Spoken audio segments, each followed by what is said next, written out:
So we have our 2025 World Cup finalists. It will be England against Canada.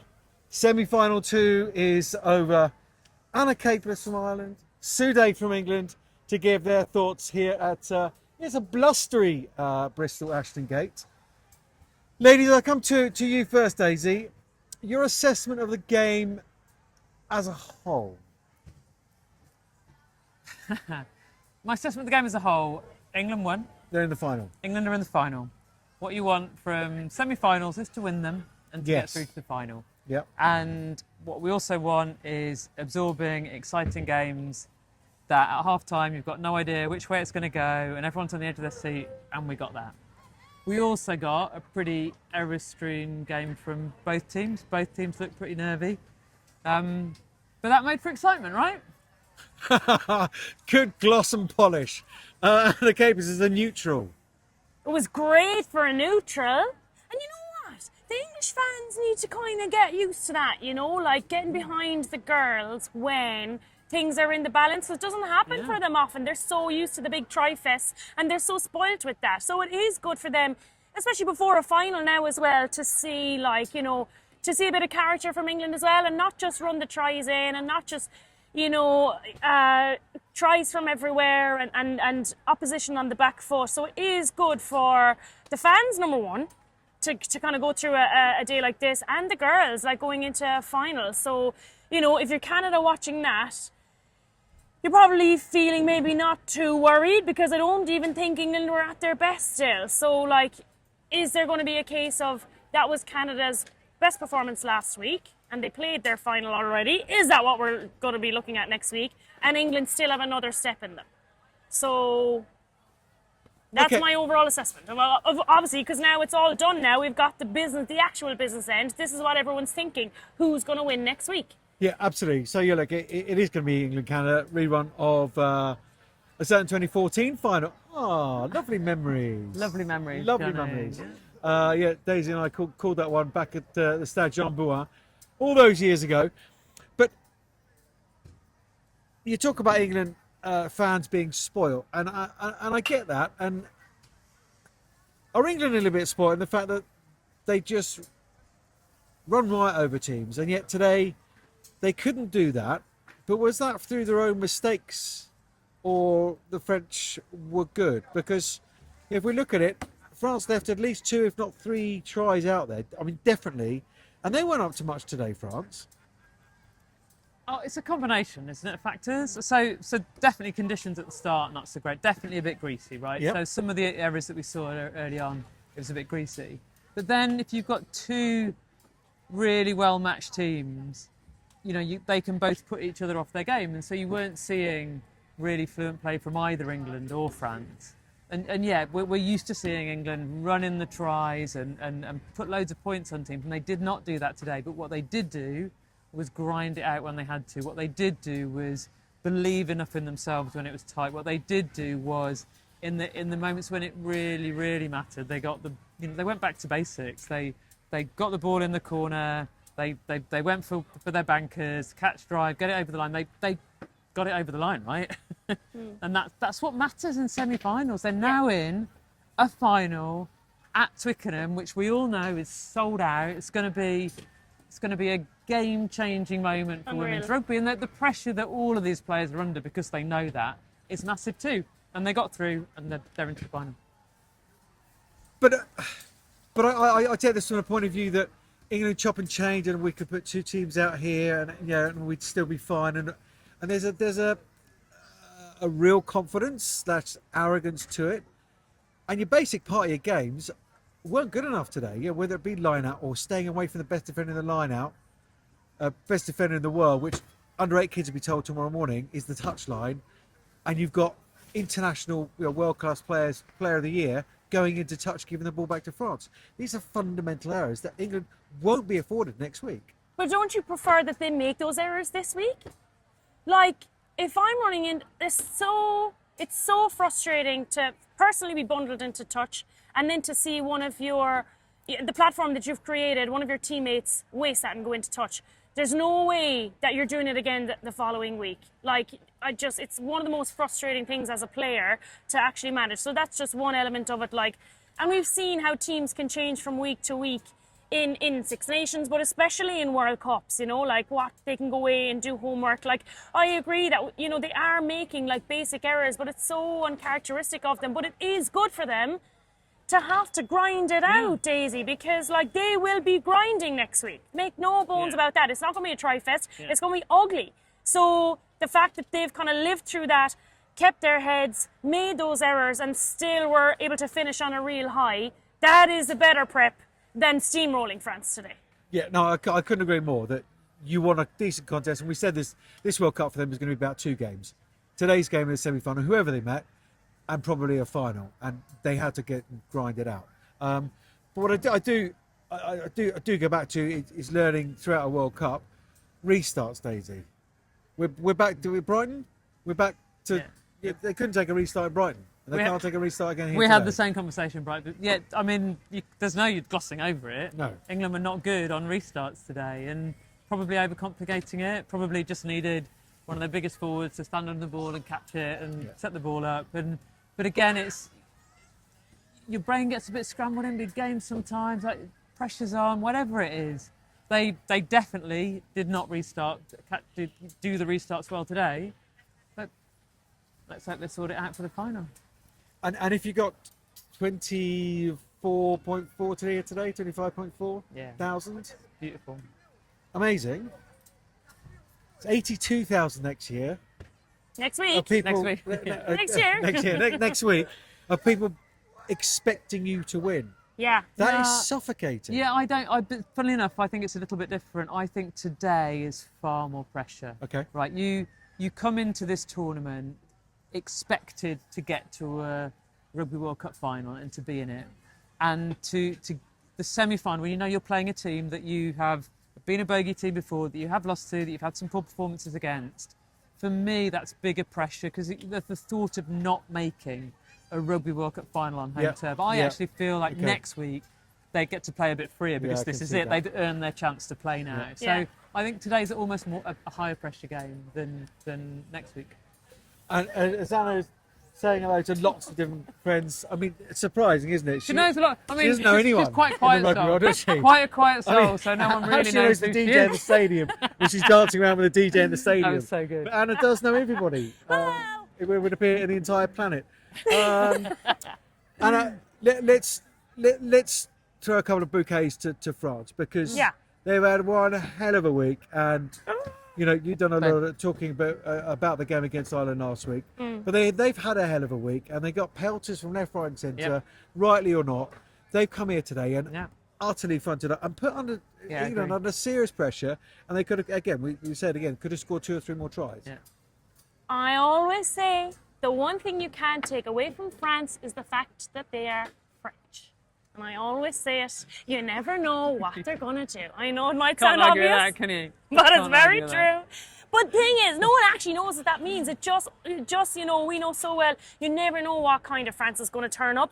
But when they went through a week like they did, with their captain being banned and other players, starting players being banned and like having to rejig and readjust, and then they lost Joanna Grise, who was the one who turned the key. Was big. I mean, it came a little bit of a week too late for us and Green, but they were a wounded animal this week. And France as a wounded animal, that's actually the best way that they like to play as well, isn't it? They don't like the pressure of, God, this is the best French side we've seen in years. They prefer that, and that just goes to prove it again. So I think you're right.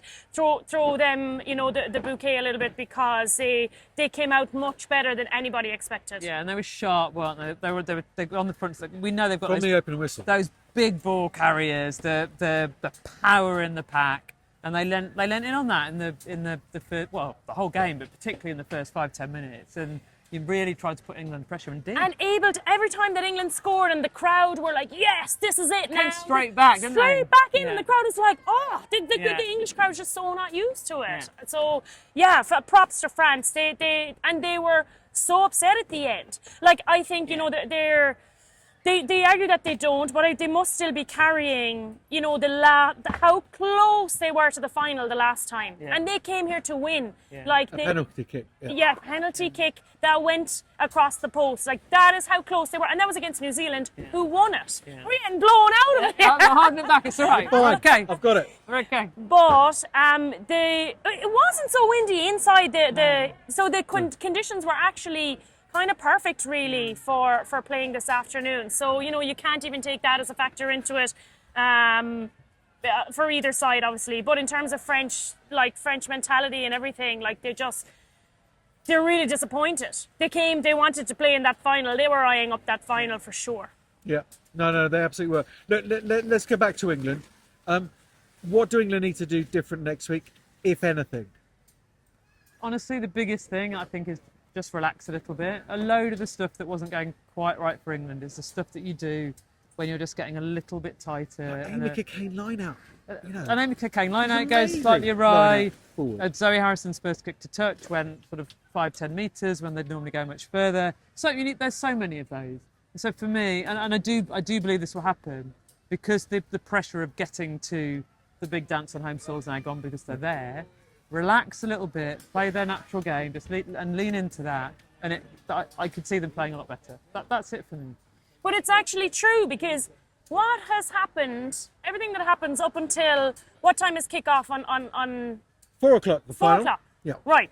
Everything Good up until knowledge. 4 o'clock actually doesn't matter. You could have the perfect week of prep, and then you play like rubbish. You could have a rubbish week of prep, and then you could actually even have a rubbish warm-up, and then you play really well. You know that feeling when, totally. like, I've played so many times where the warm-up, for example, was rubbish, and then we played out of our skins. And then I've had weeks where we were feeling really good, and then we didn't perform.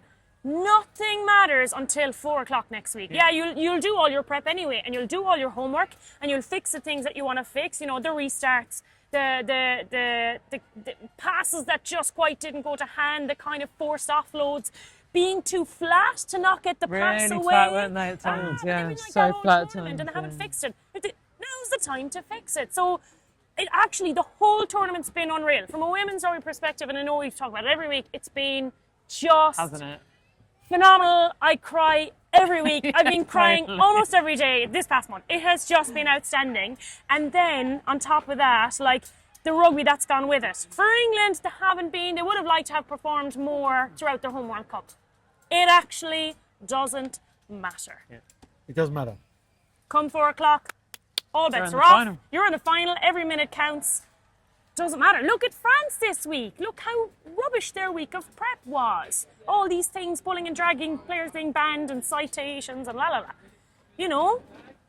And then they play like this. So, all bets are off. How worried will Canada be, or will they be licking their lips? They've got an extra day's rest. I think neither. I think Canada will focus on themselves, right? They've been so impressive this tournament. They've been so well organised. They've been so calm. They've played their game every time. They've not been allowed to be knocked off it. They won't look at England today and think, well, they made lots of mistakes today. I think we can capitulate. I don't think they'll worry too much about their opposition. No, They'll just focus on playing their game. Yeah. And by the way, they were excellent yesterday. They were absolutely outstanding, weren't they?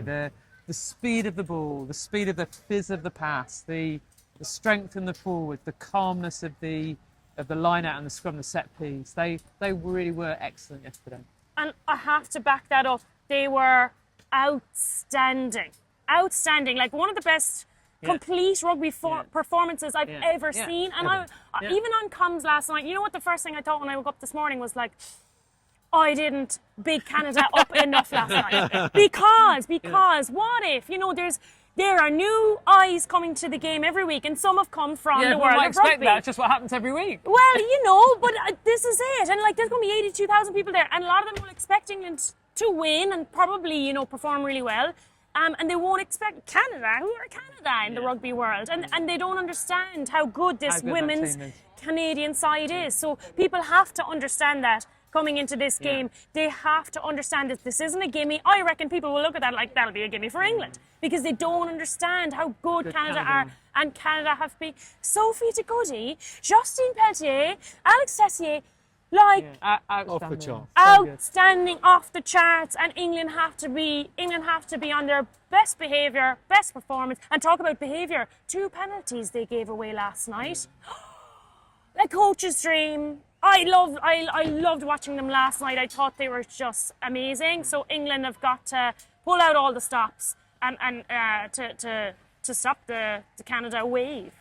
Yeah, I mean, perhaps in the wash-up of this tournament, we might talk about officiating because I wasn't overly impressed with either yesterday or today. Let's have a winner then. At 6 o'clock next Saturday, who's going to win it today? With a England. massive England shirt on, former England captain, you're going to say... What do you think? England. Rugby? Rugby will be the winner. Well, that's guaranteed. So first of all, Don't genuinely, sit on the fence. women's rugby will be the winner. 80,000 people will be in Twickenham watching women play rugby. You wind back just a couple of years. And your vision. And people would never have believed or expected or understood that could even happen. And that is what's going to happen next weekend. And that sets a standard for women's sport, for the world, really. And we get to build off the back of that. So first of all, whatever happens next weekend, it will be the most immense, amazing, beautiful moment for women's rugby. And it has been the most beautiful tournament, right? It's been so inclusive, so joyous.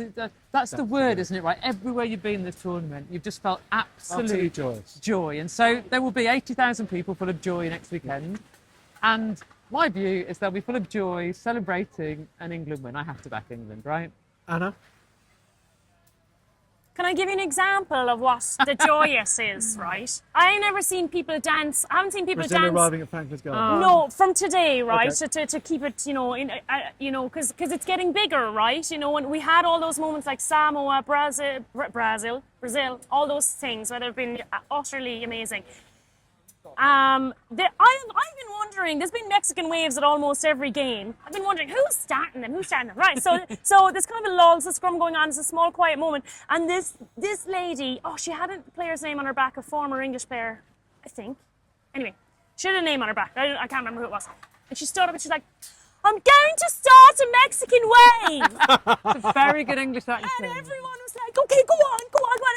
Oh," and then she's trying, and then it died, and then they were like, "Go again." Can you imagine that happening at a men's game? Everyone like, "Shut up, sit down." Oh, do sit down, will you, silly lady? I'm like, "Oh God, this person's embarrassing me," or whatever.